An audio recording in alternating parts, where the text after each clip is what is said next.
Tendance Ouest, partenaire des plus grands événements normands.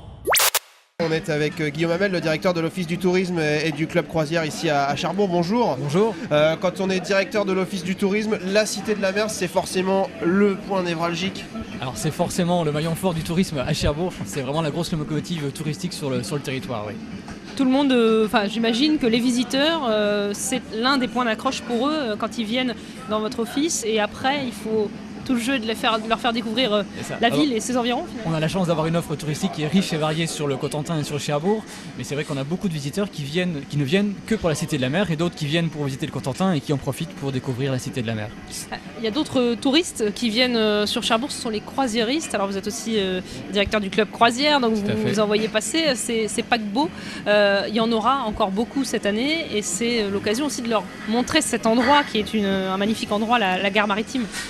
On a la chance d'avoir la gare maritime de Cherbourg qui est un endroit mythique, construit en 1933, qui a été réhabilité en terminal croisière pour une partie en 2006. Et donc depuis 2006, on a essayé de développer les escales à Cherbourg.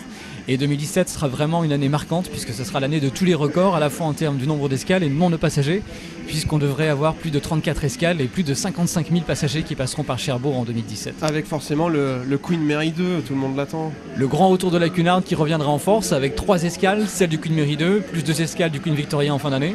Le Queen Mary 2 serait une escale un peu particulière puisque ce sera l'opération The Bridge. Alors l'opération The Bridge, c'est une énorme opération, c'est une course transatlantique qui aura lieu au départ de Saint-Nazaire, depuis Saint-Nazaire vers New York, entre le fameux liner et des grands trimarans.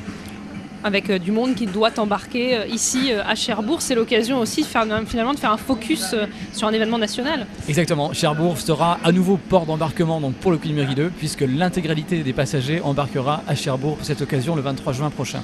Ces passagers, ils font le parcours, ils découvrent, alors même si les anciennes passerelles aujourd'hui ne fonctionnent plus pour le moment, mais ils découvrent aussi l'endroit en sortant du paquebot en fait. Exactement, donc ce sera un embarquement quasiment total, donc on aura beaucoup de passagers embarqués.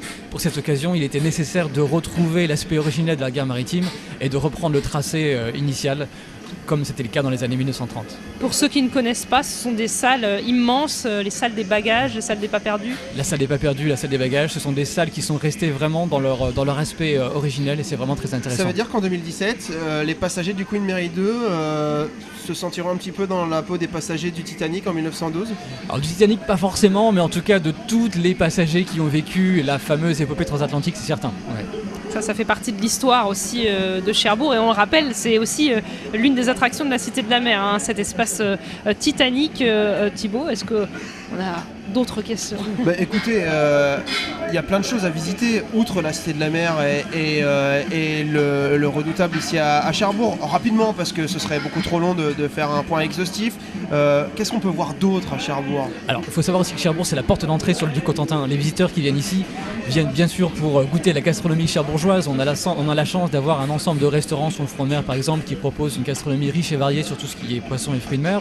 On a une gamme hôtelière très intéressante également pour faire rester les visiteurs sur Cherbourg et qui peuvent ensuite aller découvrir les sentiers de randonnée de la Hague, aller faire des activités nautiques sur la Hague, sur le Val de Serre.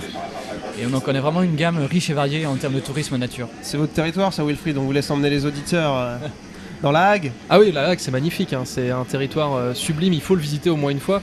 Le Nez de Jobourg par exemple, je pense à ça, je pense au Sentier des Douaniers aussi. Il y a pas mal de choses à faire comme dans la Hague. Et de l'autre côté, il y a le phare de Gatteville. Exactement. Pour voilà. le Val de Serre. Trop de choses à voir, je vous disais, pour en parler en 5 minutes.